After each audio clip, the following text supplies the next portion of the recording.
coming up right now with Bomber versus Squirtle. Alrighty, Sean. So spawning over in the top center side. Currently up 2-0, playing so well in this tournament and having some crazy close games all the way through, although off to a pretty good start here in this series. Give a cheer for StarTales Bomber.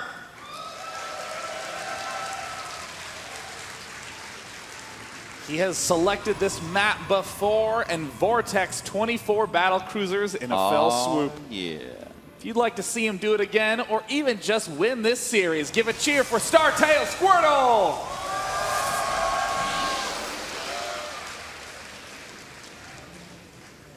Oh man, we haven't seen many battle cruisers in PvP, Sean. That is definitely one for the ages. Right now we do see Bomber going to go ahead and wall in here. This is extremely standard versus Protoss. You don't really see, you know, the Stargate attack timing in the early game that much versus Terran anymore. But if it does become an issue, just know that the Void Ray can fully charge up on that neutral supply depot. Might actually see Bomber take that out for that exact reason. But so far, Sean, I mean, he's been delaying that third. Would you expect something similar here in game number 3? I mean, I certainly would like to say, yeah, that's totally how he should be going at it. But, you know, already Bomber doing a little bit of a different play with this wall off. We generally have been seeing him go straight for the aggressive 5 barracks, fast medevac play. Squirtle obviously going to be going for his very flexible fast to assimilator build, playing deceptively, not really revealing what he's up to. But I'm a little confused as to why Bomber would be walling off on this map specifically and not another one. Yeah, indeed. I mean, a lot of Terran players, you'll see them either wall in or not. I mean, they change it a lot based on their map, and that does mean that this is going to make Squirtle a little uneasy as to exactly what's going on here. Not to say that Terran players don't wall in quite a bit, but he's going to have no idea what's going on here. And also moves that probe right when the Marine spawns there, just doing a little initial damage to that supply depot. But he can't get up in there. He doesn't know if there's going to be refineries. He doesn't know if it's going to be another command center. And in this case, it is going to be another command center. He does have 400 minerals and an SCV in position to do it. And indeed, he drops it down. I'm wondering what it is about this specific map that's making Bomber want to do this. Perhaps it's just that it is a flat, wide open space. It's really hard to cover everything with bunkers. Even Cloud Kingdom that's open is not nearly as open as Metropolis. And also Metropolis, I didn't lie when I misspoke. Right now we do see the bunker going to be going down here for Bomber.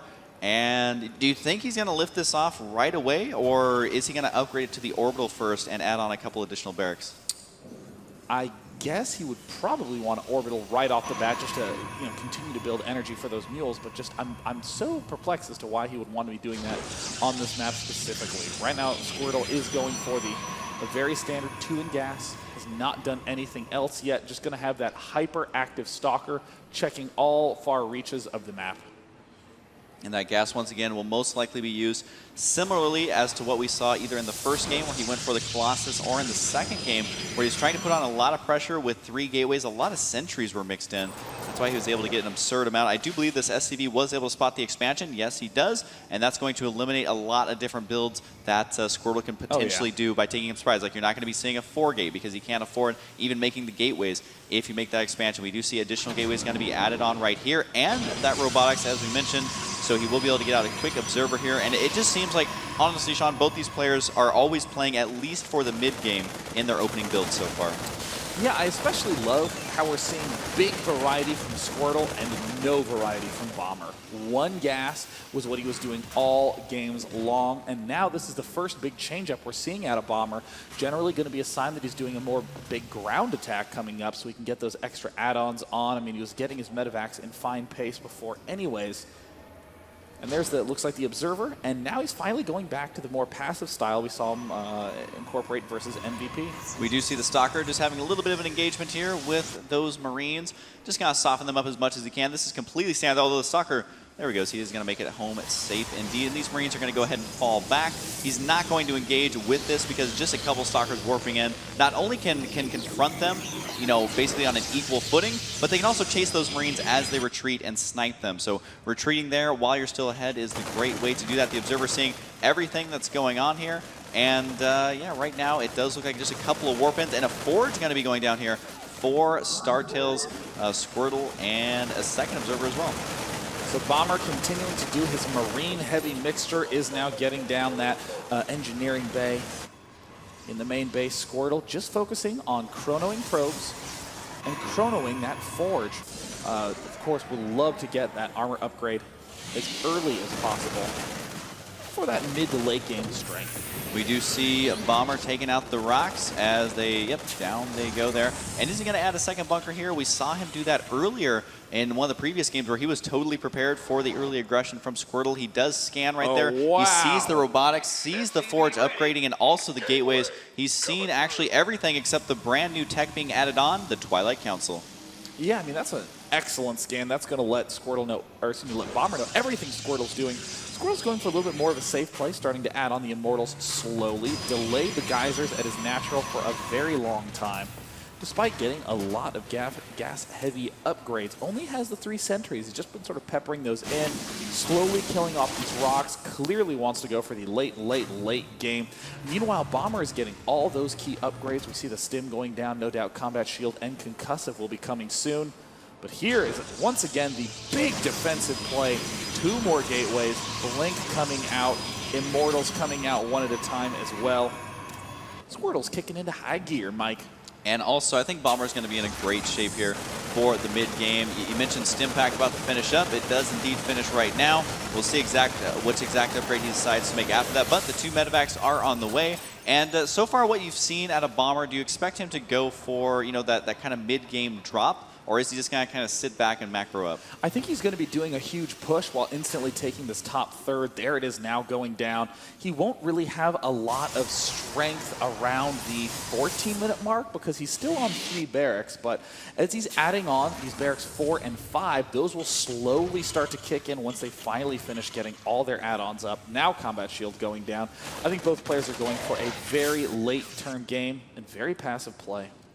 Yeah, I mean, it's passive indeed, because before we saw him delay that third to go for the 2 barracks, but this time it is the command center first, and then those same exact 2 barracks right there with medevacs on the way. And something I've seen Tasia do in these games is just get so many medevacs that you almost have a medevac per unit, it feels like, keeping those marauders alive. And that he's got to be able to do that here for a little bit, because you got to remember that his opponent is not going for, or he doesn't have any Colossus right now. There's the scan, and I'm wondering if he's going to cancel those Vikings. He did. He scanned right there, saw nothing on the robotics, realized there's no Colossus, immediately cancels the bunker and the Vikings. Bomber is doing a great job of maintaining a great map control. This factory is seemingly kind of useless, but Warp Prisms are just going to batter Bomber apart if they start swinging in. Barracks 4 and 5 now getting those extra upgrades, but as we're seeing, they still have not kicked into action despite being started over a minute ago. And now we see the 4th and 5th barracks done, getting barracks 6 and 7. And very much so, Squirtle wants to try to delay a little bit longer until he can get his second forge up, until he can get that Zealot with leg speed started. He's playing very defensively with the Storm. He is just not going to attack anytime soon. And also, you can be using the High Templar for that feedback. Does he have any at the north side of his base? No, he doesn't. He does have a bunch of Stalkers, though. And also that +1 attack nearly completed. Also +1 armor. Armor is a very good upgrade versus Terran. The Guardian Shield is going to basically make your units take very little damage versus Marines. The Marauder's still going to be very effective versus the Stalkers, though. A second engineering bay going to be on the way here as both these players, I mean, they're just gearing up for a long-winded game. He's doing a 4 Marine drop down here, so I'm not quite sure what this is about. Mostly just to scout the time here. Maybe snipe a High Templar. Oh! That's an excellent play by Bomber. Those are 2 critical units. He needs to get as many Stormers up as possible, building energy, same way that you would do with sentries. And Bomber continues to just harass this very nicely. Has gotten himself 1, 2, 3 extra workers, going for 4, and gets cut in half, and he just slowly split. That's probably my favorite death animation in all of StarCraft 2, is that poor Marine getting sliced in half.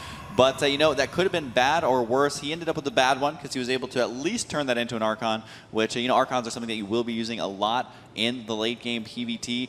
But, you know, he definitely wanted those High Templar. You can see the Archon is now mixed in the army. There are 4 High Templar following suit. How much energy do they have, though? Only enough energy for 1 scan, or excuse me, 1 storm apiece here. But it does look like now he is going to set up in the center of the map. But, Sean, he's got to be careful with drops because he's already suffered some damage from just a mere 4 Marines.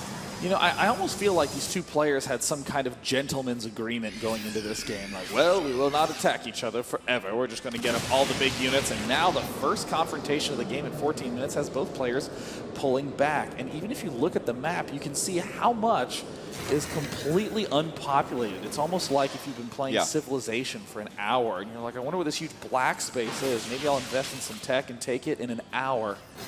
Indeed, Sean, they are doing the good old no rush 20 minutes as we are moving up here on the 20 minutes mark. And both players, if you look at the units lost, they haven't actually lost anything at this point. I mean, it's very few units lost this game. We do have the ghost count now extremely high. It's going to be very difficult to feed back that amount of ghosts. You got to remember that Snipe does have an extremely long range. It does make it difficult to actually feed back those. But Storm, if you can dodge the EMPs and land a couple of Storms, with the amount of Marines he has in that army, it could definitely suffer a lot of losses. I mean, taking a look at the units tab, it's 48 Marines to a mere 15 Marauders. And you know what? Protoss, they of course love the late game versus Terran, and so it's kind of gearing up for that. We have the 2 armor on the way, the 2 attack is on the way as well. Zealot legs is going to be done here, so Squirtle may hit a good timing to hold this off. I mean, Bomber has the perfect mix. He's getting his second starport up. Oh, and it looks like these High Templar from the side do manage to get picked off. Some of the units taking some damage, but Squirtle's going to need a Storm a lot better than that if he wants to pull this off. Even single High Templar getting picked off can have massive impacts. And with that one Colossus in there, this immediately is going to make Viking production churn into action. In the unit tab, we see there are only 5 High Templar, and they're all here nice and bunched up, begging to be EMP'd once. And Bomber actually surprisingly does not have that many ghosts. And also, if you're watching Squirtle's unit positioning, he was trying to bait that army into that choke point. You saw as soon as he got past the choke, he's like, oh, let's attack here. And now he may do the same thing where he moves his army up to the left side, tries to bait him into that choke. Is it going to happen, though? The High Templar, though, it's obvious where they've ran to. Storms. Oh, those High Templar. No, the pathing. They were going one way and then immediately turned around. That was not intentional. Here we go. A huge stim. But if the Storms go down, it could do a lot of damage to the Ghost, though. Are cloaked right now. Now he is forced to Storm on top of the cloaked Ghost, and this is not looking good for Squirtle because none of his Storms have landed. Oh, Bomber does have the 2 Vikings that deal with still. We see the Ghost managing to pick some of them off at the backside, and Bomber manages to edge out Squirtle, and we might have a very swift 3-0. Indeed, there are 2-2 upgrades for both of these players. The Ghosts are going to get taken out. Minor Storms going down as well. Every single Ghost, I believe, was eliminated in that battle, and that is going to help Squirtle out a little bit, but he is way behind in supply. But there's also no reinforcements on the way, so if he can actually clean this up, he should be okay. Lots of Vikings heading on down, but there's only 1 Colossus for Squirtle. He needs to get off every single shot that he possibly can because this Colossus's time is numbered and may even get sniped here by the units. It does look like Squirtle is okay on cleaning these up, but he's got to watch out for the potential follow-up. And right now we're seeing the big problem with Terran play is that reinforcement is so slow. Squirtle desperately trying to reinforce with tons of Zealots. Oh, the Vikings landed, taking some massive damage. Now Probe's even stepping into the fray. Squirtle does have the 2-2 upgrades, but Bomber has the incredible control, and oh my goodness, a huge army of Marine Marauder now stepping in. Squirtle building only Zealots to try to stay alive. And Squirtle does have a lot of gas to spend, but he just doesn't have the time to save up energy for Storm. Now he's going to be kiting these Zealots around. This can be almost endless here on being able to clean these up, and he still has 1,800 gas, but no High Templar in sight here, and that army is going to get taken out here, especially once the Terran ball has 2-2. You can kite those Zealots for an extremely long time. There they are now morphing into the Archons, but it may be too little too late. Looks like there's almost no energy on any of those medevacs. They have virtually empty. So now it looks like we're seeing Bomber continue to kite. No, a big EMP on the Archon. Still has plenty of shield, but with those Ghosts 2 and 3 in the back. Oh, Squirtle getting slowly picked apart. Bomber making TVP look so simple with his relentless aggression. Squirtle. And there's the good game. Squirtle 3-0 by Bomber. Of course, that was a team kill. So if you're going to get knocked out of a tournament, Sean, I guess the best way is allowing your teammate to continue on through the tournament. So that means that we are setting the stage for the Grand Finals. We do at least know who is going to be in the Grand Finals. And that does mean that Squirtle, despite being knocked down, has a chance to redeem himself in that third, fourth place match versus Stefano. Many people were expecting Squirtle to go all the way to the finals along with Stefano. Both of them did get knocked down, but we still get the chance to see them play. Yeah, and also you got to remember that the third place match is for $5,500, which is no small feat at all. There's many tournaments who have that as their grand prize. So he's definitely going to want to continue fighting for that because that is going to be a lot of money on the line. But that means we just have a set of matches left. And I mean, I can't emphasize enough how brilliant Bomber played in all 3 games. I mean, just carefully scooping in that most recent game with not that many Marauders in that attack. It was around 15 Marauders, but there were 57 Marines and 8 Ghosts in that mixture. Yeah, and at that point, if you have that many Marines, your one goal is to make sure they don't get stormed. He did that beautifully. Squirtle, of course, did have those 2 High Templar who kind of did a thing of their own, which was die as they went around, and he was never able to storm. And then also, since all of his High Templar are on the low ground, you said they were begging to be EMP'd. That's kind of what we saw, as all the Ghosts broke off, were completely cloaked, and that forced not only losing the High Templar, but dumping all their available energy trying to kill cloaked units. And, you know, if he was able to engage in that choke point and get the storms off, it would have been a completely different game. But, I mean, even so, I think the best Squirtle could have hoped for was to delay by just a little bit. Yeah. I mean, in that position, it just seemed nearly impossible for Squirtle to get any sort of dominating angle because the timing of Bomber's push was just so good. And now in the grand finals, amazingly, Group C was the one that many said was the soft spot of the entire tournament.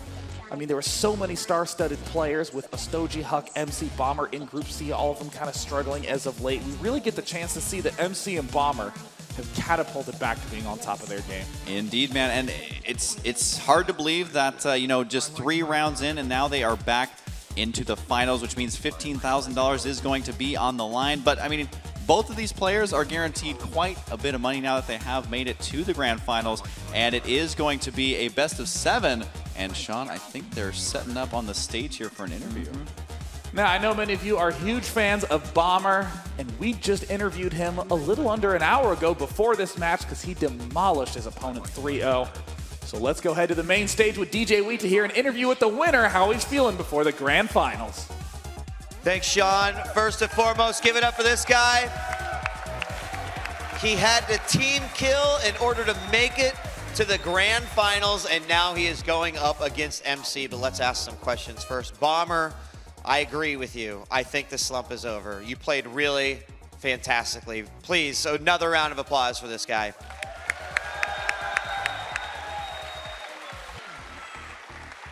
I know that it has to hurt a little bit to eliminate a teammate, but now that you have overcome Squirtle, your next opponent will be MC in the grand finals. And you know, without going into too much detail, I'm just curious, you know, are you ready for this matchup? Are you ready to try to win Red Bull Battlegrounds? 이제 방금 스코르 선수를 이겼는데 이제 다음 상대방은 MC 선수잖아요. 그냥 기분이 어떤지, 자신감 있는지, 우승할 수 있을 것 같은지. 일단 제가 우승할 수밖에 없는 이유가 3가지가 있는데 일단 레드불 배틀그라운드이기 때문에 제가 레드불 스폰을 받고 있기 때문에 제가 우승할 수밖에 없고, 그리고 팀원인 현우를 이기고 올라왔기 때문에 꼭 이겨야 되고, 그리고 또 아까 그룹 리그에서 MC를 이겨봤기 때문에 이길 수 있을 것 같아요. So there's a couple of reasons why I definitely need to win today. Number one, this is the Red Bull Battlegrounds and I'm sponsored by Red Bull, so I need to win. Number two, I defeated Squirtle on the way up here and he's my teammate, so you know what, I really need to win now. And number three, in the groups, I actually beat MC, so I don't really think it'll be a problem. And I wanted to ask you about that actually, because it was Squirtle who stood up here and said, you know, I beat Bomber and I beat MC in my run in IPL, but it looks like you may be reversing things a little bit. Are you surprised that you had a 3-0, or did you think that you were going to go all 5 games with your teammate? 아까 전에 스콜터 선수가 인터뷰했을 때 IPL 때 뭐 버머 선수와 MC 선수도 이겼으니까 뭐 그렇게 걱정 안 한다고 이렇게 얘기했잖아요. 근데 이제 방금 스콜터 선수를 3대 0으로 이겼는데 뭐 깜짝 놀랐는지 당황했는지 아니면 그냥 예상대로 다 됐는지. 원래 현우랑은 이제 사전에 인터뷰 재밌게 하자고 얘기했었는데 저도 준비한 말이 있었는데 미처 못했는데 현우 같은 경우에는 이제 결승을 가면 준우승을 2번 했기 때문에 제가 올라가야 된 게 맞는 것 같아요. So before we even did interviews, Squirtle and I we talked about how we wanted to give good interview answers, and I think that's why he said, he talked like that earlier.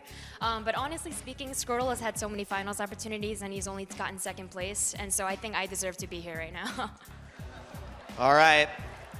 Well, you've got a lot of fans here inside the Moody Theater, and I'm sure they just love to hear from you. Do you have any words, anything you'd like to say to all of your supporting and your cheering fans here today? 여기 되게 많은 팬들이 와줬는데 뭐 하고 싶은 말이 있는지. 첫 번째 대회이기 때문에 제가 일단 무조건 우승하고 싶은데 4대 0이 됐으면 좋겠어요. I really, really want to win for you guys, and I'll try to make it 4-0. All right, well, we'll be talking to this guy one more time before the grand finals. Coming up first, we've got the third and fourth place matchup. So ladies and gentlemen, one more round of applause for Startail Bomber. He's meeting SKMC in the grand finals.